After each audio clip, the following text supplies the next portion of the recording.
Certaines maladies sont peu connues mais extrêmement violentes. C'est le cas de la sclérodermie, une maladie auto-immune incurable qui entraîne beaucoup de souffrance. Atteignant peu à peu tous les organes du corps, elle a des atteintes définitives et marquées qui changent la vie des gens qui en souffrent. Mon invité d'aujourd'hui viendra d'ailleurs nous raconter son histoire. Bienvenue à Zone familiale.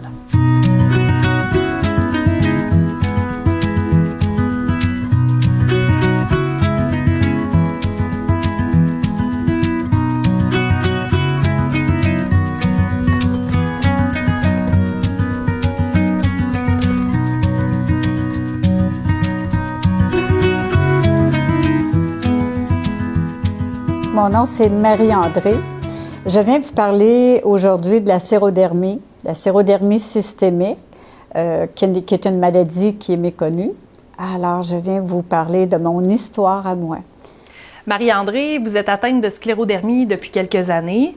Avant d'écouter votre histoire, j'aimerais présenter les deux autres invités. On a Diane, qui est directrice générale de Sclérodermie Québec. Bonjour. Et Marielle, vous êtes infirmière, vous êtes bénévole à Sclérodermie Québec. Avant de commencer... Infirmière retraitée, oui, mais qui fait du bénévolat. Mais ça, c'est bien, ça, c'est très positif. Avant de parler de l'histoire de Marie-André, j'aimerais qu'on m'explique, mais c'est quoi la sclérodermie? Bien, la sclérodermie, c'est une maladie de cause encore inconnue qui présente 4 principales anomalies. L'auto-immunité, ou l'attaque du système immunitaire contre la personne, des anomalies microvasculaires, et l'inflammation et la fibrose. Et cette attaque du système immunitaire peut provoquer un durcissement de la peau et des organes internes, comme le cœur, les poumons, les reins et le système gastro-intestinal. Alors, c'est une maladie qui est complexe parce que les symptômes varient d'une personne à l'autre et c'est difficile à diagnostiquer. Mais le symptôme le plus fréquent, c'est le phénomène ou la maladie de Raynaud il y a 95% des personnes atteintes de sclérodermie qui ont ce phénomène. C'est dû au rétrécissement des petits vaisseaux sanguins. Et lors d'exposition au froid ou à un stress intense, les mains deviennent blanches, bleutées, finalement passent au rouge. Donc ça me touche particulièrement parce que moi, j'ai la maladie de Raynaud depuis que je suis toute petite. Mais dans le cas de Marie-André, c'est quelque chose qui est apparu sur le tard, là. Dans le fond, moi, je suis née avec ça, mais elle a eu le phénomène de Raynaud, puis elle a eu diverses étapes, des petits signes un peu avant-coureurs de la maladie. Comment ça s'est passé pour vous? Bien, ça s'est passé qu'autour de 60 ans, j'ai commencé, j'avais la maladie de Raynaud. Je savais que j'avais la maladie de Raynaud puisque je me baignais dans un lac à partir du mois de mai jusqu'au mois d'octobre sans wetsuit. Alors, j'aimais l'eau froide et tout ça. Quand je sortais, là, mes mains commençaient à blanchir, c'était mauve, c'était gris, c'était comme si j'avais des mains mortes, finalement. Là. Tu sais, ça venait blanc, blanc, blanc. Alors, je me dépêchais, j'allais à la maison. Et je mettais mes mains dans l'eau chaude. Ça se passait bien, puis moi, je pouvais vivre avec ça. Sauf que rendu au mois de décembre 2020, j'avais 67 ans, j'ai commencé à avoir des problèmes. Disons que peut-être un petit peu un an avant, je me faisais souvent mal. Quand je faisais du jogging, je me suis fait des micro-fractures. Okay. Quand je suis allée en vélo, j'ai tombé. C'était le tendon, probablement le pied... Il y avait des raideurs. Il y avait des raideurs. Alors, puis là, le médecin commençait à trouver ça anormal. Elle me dit, vous n'êtes pas grande, vous vous faites mal tout le temps quand vous faites du sport. Il va falloir à un moment donné investir à savoir ce que vous avez. Mais ça a resté là. Et en 2020, c'est ça, en décembre, là, j'ai commencé à maigrir énormément. Dans l'espace de 2 semaines et demie, 3 semaines, j'ai perdu 23 livres. Oh, OK. Alors là, ça devenait dramatique. Et puis, j'avais de la misère à manger, j'avais de la misère à m'alimenter parce que la nourriture ne descendait pas, finalement. Mon estomac se vidangeait pas. OK. Alors, j'essayais de manger, mais 2 bouchées, puis j'en avais comme assez. Puis là, je trouvais ça anormal. Alors, je suis allée à la clinique d'urgence. Et puis, là, mon médecin a fait un suivi après pour me dire, on va investir. Je pensais que j'avais peut-être la COVID au tout début. Il pensait que j'avais peut-être une autre maladie. Mais finalement, j'ai passé des tests. Et puis moi, je lui ai demandé, écoutez, la maladie de Raynaud que j'ai, qu'est-ce que ça dit dans mes tests sanguins? On n'avait jamais été aussi loin, puis On n'avait jamais été voir qu'est-ce que ça pouvait. On savait que j'avais la maladie de Raynaud, mais sans plus. Vous saviez pas, en fait, si c'était relié à quelque chose. Vous avez comme demandé de pousser un petit peu. Là. Moi, j'ai demandé parce que je m'intéresse beaucoup à la santé et je lui ai demandé est-ce que j'aurais de la sclérodermie systémique. Alors, mon médecin ne connaissait pas ça, me dit la sclérodermie systémique, c'est quoi ça? Wow! Alors là, moi, j'en ai parlé parce que j'avais déjà lu, mais je m'étais pas attardée vraiment puisque je pensais pas d'avoir ça. Fait que, ben là, ben, on va faire les tests. Alors, on a fait des tests et ça s'est avéré dans les prises de sang qu'il y avait quelque chose d'anormal qui pouvait prévoir que j'avais la sclérodermie systémique. C'est quoi l'impact dans votre vie au quotidien? Parce que, bon, c'est avoir un diagnostic, ça peut rassurer parce qu'on sait enfin ce qu'on a.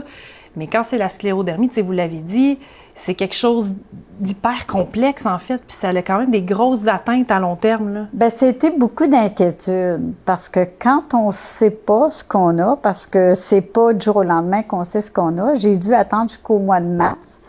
Heureusement, j'ai décidé de faire des recherches moi-même.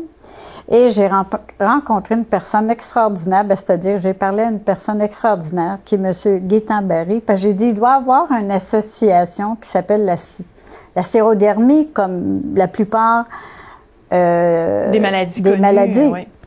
Alors, j'ai fait des démarches. On me dit, quand j'ai téléphoné, on me dit, on va vous appeler dans 1 heure ou 2. Et j'ai eu l'appel de M. Barry. C'est le président de Sclérodermie Québec. OK, oui. OK. Fait oui. que, elle était pluguée sur le gros câble, quand même. Oui. OK. Mon médecin de famille avait décidé d'aller passer une capillaroscopie. Et puis, je devais aller au mois de juin à l'hôpital Sacré-Cœur pour aller passer la capillaroscopie pour savoir si j'avais la sclérodermie.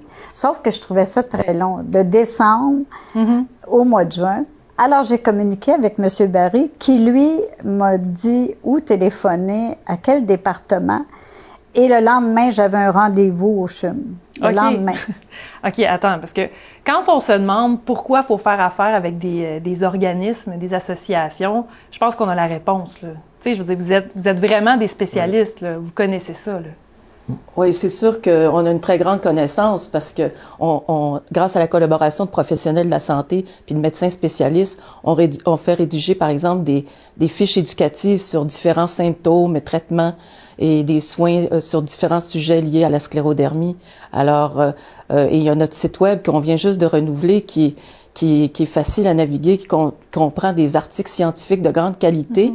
Et qui sont rédigés dans un langage accessible et qui permettent aux patients puis à leurs proches de prendre des décisions éclairées. Alors nous, c'est sûr qu'on a une grande connaissance de la sclérodermie grâce à nos collaborateurs, des professionnels de la santé et des médecins spécialistes. On y reviendra un petit peu plus tard, là, justement, avec vous deux pour savoir sur le terrain comment ça se passe.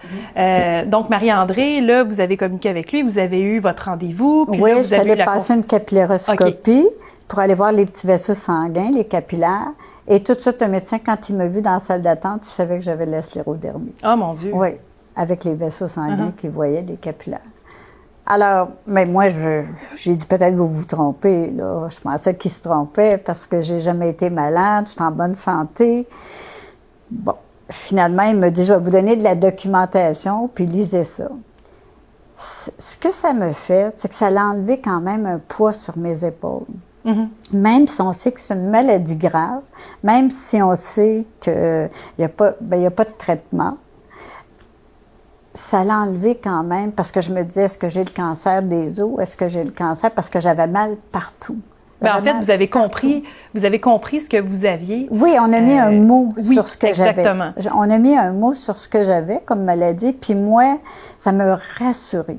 Ça me rassurait. Puis de savoir que j'étais pour avoir du soutien, que j'étais pris en charge, ça, c'était beaucoup pour moi. Bien qu'il n'existe pas de remède pour guérir la sclérodermie, il existe des options de traitement efficaces et pour différents symptômes de la sclérodermie et qui peuvent atténuer les symptômes et ralentir la progression de la maladie. Justement, on vient de publier un guide des médicaments pour la sclérodermie que vous pouvez consulter sur notre site web sclérodermie.ca. Bien, je trouve ça vraiment intéressant. D'ailleurs, Marielle, j'imagine que sur le terrain, est-ce que vous appliquez ça? Tout à fait. Bien, l'information que Diane vient de donner, là, le site web, il y a beaucoup d'informations. qui est vraiment extraordinaire. Il y a des articles sur les différentes symptômes de la sclérodermie, les différents traitements pour atténuer ou ralentir la maladie. Il y en a beaucoup aussi sur différents sujets qui sont en lien avec les personnes atteintes de sclérodermie. Puis il y en a aussi sur la recherche. Alors c'est une foule d'informations pour tous les gens, soit qui vivent avec la maladie ou parce que bon, c'est sûr que vous accueillez cette nouvelle-là, ça vous soulage, mais ça rentre dedans quand même là. Tu sais, je veux dire savoir qu'on est atteint d'une maladie qui peut pas se guérir, qu'il y a des atteintes quand même assez intenses, même si on a des services comme les vôtres.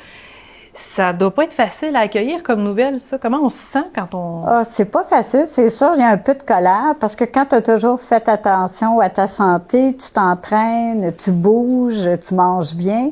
On dit toujours, bon, comment ça se fait que j'ai ça? J'ai pas réussi finalement, tu sais. On se dit j'ai fait quelque chose de pas correct, tu sais. C'est ça, exactement. Mais comme je vous dis, il y a aussi des deuils aussi à faire en même temps. T'sais, moi, je pouvais plus me baigner à l'eau froide, là, tu sais.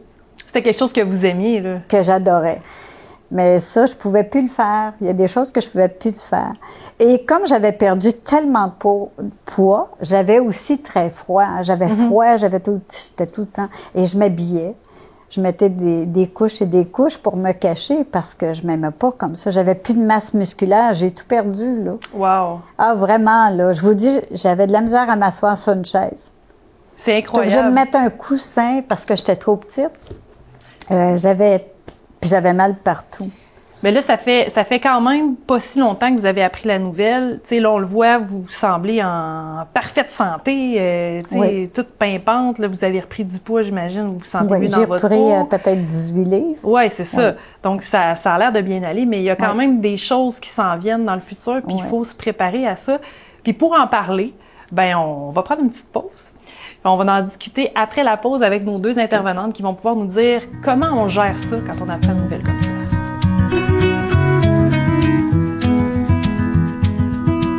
Diane et Marielle, vous êtes sur le terrain dans l'organisme Sclérodermie Québec.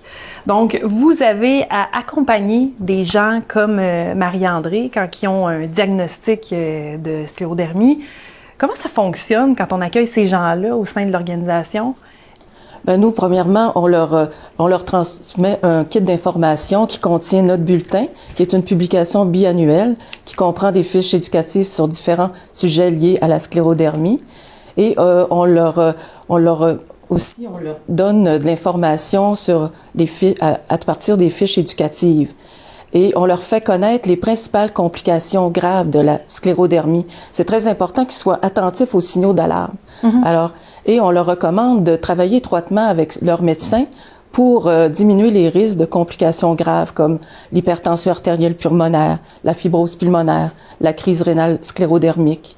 Alors, ça, c'est vraiment important pour augmenter l'espérance de vie et la qualité de vie des personnes atteintes. OK. Puis, Marielle, vous, sur le terrain, j'imagine que vous voyez ces gens-là arriver avec des nouveaux symptômes.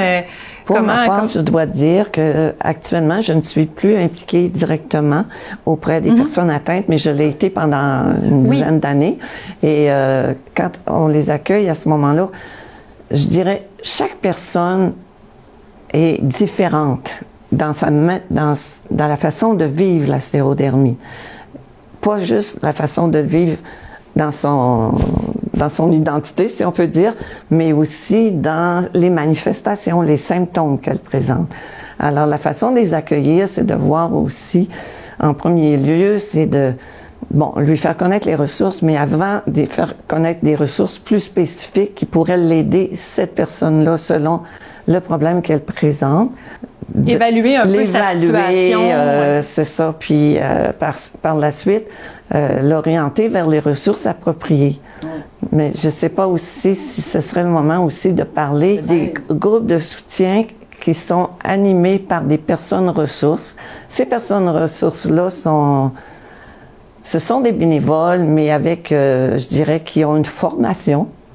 Et qui se supportent entre eux autres aussi, parce qu'on a environ 13 bénévoles actuellement à travers... Ah, wow, OK. Oui. Ces bénévoles-là, elles font des rencontres sur Zoom, entre autres. C'est des rencontres d'échange, surtout, aussi d'accueillir des nouvelles personnes. Tu sais, on parle beaucoup des personnes qui en souffrent, mais évidemment, quand on reçoit une nouvelle comme ça, il y a des gens qui nous entourent, la famille, des conjoints, des enfants. Justement, pour toi, Marie-André, comment ça s'est passé? Tu sais, toi, tu t'accueilles la nouvelle, tu es soulagée parce que tu as un diagnostic, mais tu sais, ça rentre fort quand même là, comme nouvelle. Mais la famille, le mari, les enfants, comment ça... Ben, ça ébranle tout le monde. Ben oui. C'est sûr que ça ébranle tout le monde. Le conjoint aussi, parce qu'il y a une grande fatigue aussi qui s'installe. En tout cas, quand j'ai perdu beaucoup de poids, c'était évident.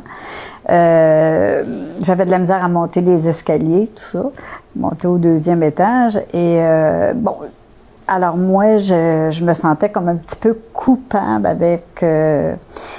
le manque d'énergie. Le fait de faire travailler les autres parce que ça, toi, t'étais de un peu... moins recevoir, ouais. parce que ça me demandait beaucoup, ça me demandait énormément. Mais après ça, tout s'est placé. Puis quand tu es bien accompagné, je pense que c'est toute une richesse. Puis, je suis une personne positive. Je suis dans l'acceptation, puis peut-être en vieillissant, beaucoup de sagesse. Je pense qu'on apprend à être un peu plus dans l'introspection. On sait de quoi on a besoin. On est capable d'aller chercher de l'aide aussi, là, parce que, tu sais, il faut le dire, là, quand on reçoit un diagnostic comme ça, d'aller chercher de l'aide auprès d'un organisme ou de gens qui vivent la même chose que nous, c'est sûr que c'est la force de l'équipe. Tu sais, c'est la force des gens ensemble. Il y a une fusion qui s'installe, tu sais. C'est sûr que, bon, là, aujourd'hui, ça va bien. Ça se peut que dans le futur, il y ait des atteintes qui arrivent, parce que là, si j'ai bien compris la définition, ça attaque les organes un à un. Chaque cas est vraiment unique. OK. Ça veut pas dire que c'est ça qui va se passer. Non, ça dépend vraiment. C'est la digestion aussi, Ouais. tout le système digestif. Les troubles gastro-intestinaux, c'est parmi les plus fréquentes, les plus fréquents symptômes de la sclérodermie. Le phénomène de Raynaud. La peau dure et épaisse. Ce qui limite la motricité, la mobilité pour faire des tâches quotidiennes, par exemple. Des fois, on a de la misère à se fermer les doigts. Oui. Moi, c'est les orteils aussi qui commencent, qui se déforment. C'est sûr qu'on voit la maladie, qui a quand même une progression, mais qui est stabilisée, quand même, qui est lente. Est-ce qu'il y a une médication qui existe pour ralentir le processus de la maladie? Ça dépend de chaque symptôme. C'est pour ça qu'on a publié un guide des médicaments par symptôme. Parce que chaque cas est vraiment unique. Puis une personne ne peut ne pas avoir tous les symptômes. De la sclérodermie en général, c'est le cas. Et pour aider les patients, nous, on organise des forums patients virtuels avec des médecins spécialistes. Les patients peuvent poser leurs questions directement aux médecins spécialistes. Oui, parce que là, on se rend compte que c'est quelque chose qui est vraiment unique à chaque personne. Exactement. Moi, je suis médicamentée présentement. OK. Pour l'estomac, l'œsophage et puis la digestion.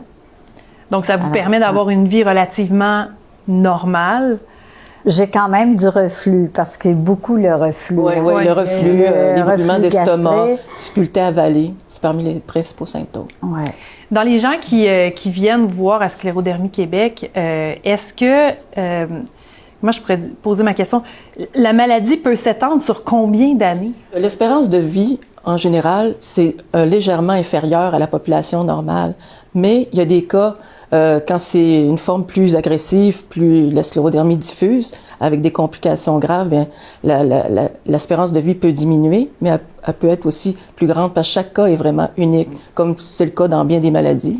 Oui, dans le fond, on peut quand même avoir une espérance de vie qui est très, très bonne. Exactement. Mais ça dépend des atteintes, évidemment. Là. Exactement. D'où l'importance de travailler étroitement avec son médecin pour diminuer les risques de complications graves. Marielle, vous avez travaillé longtemps comme infirmière, vous avez accueilli ces gens-là, vous les avez aidés. De quoi les gens qui souffrent de sclérodermie ont le plus besoin, selon vous?